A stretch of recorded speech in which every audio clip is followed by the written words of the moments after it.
hindi nagtatagal. 3 linggo lang, magko-color ulit ako. Eh, ayoko namang pabayaan hindi magkulang. Daddy, it's a video. Oh, okay, video. Sige. Hi everyone.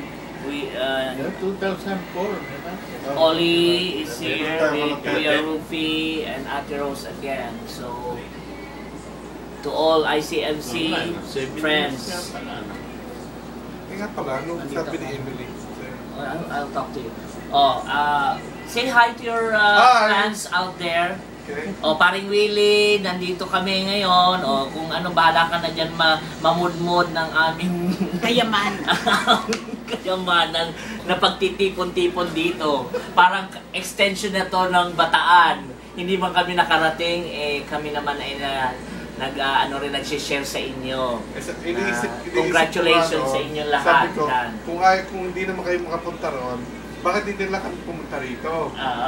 Sabi ko, tawagin ko yung mga tao doon na pumunta rito. Oo, pwede naman sana rin yun. No? Eh, Pero kulang na...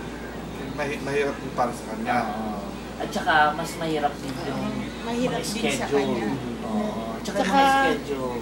Pagka gano'n na mga reunion, hindi na ako serious. Yeah, hindi nila siya Siya sasama. na lang. Pero sabi ko naman sa kanya, unless na I have peace of mind also that I will leave you with someone. Kasi hindi ko rin naman siya lang maiiwan. Lalo na, eto 11 years old pa lang. Alam mo naman, hindi pwedeng iiwan-iwan ng mga batang gano'n. No? So sabi ko naman sa kanya, hayaan mo, they would understand. Kasi Kahapon, naka-oxygen ako. Bibisita pa sila. Eto, biro mo ba naman ayan na ano pa, nagtatlong karayom ako.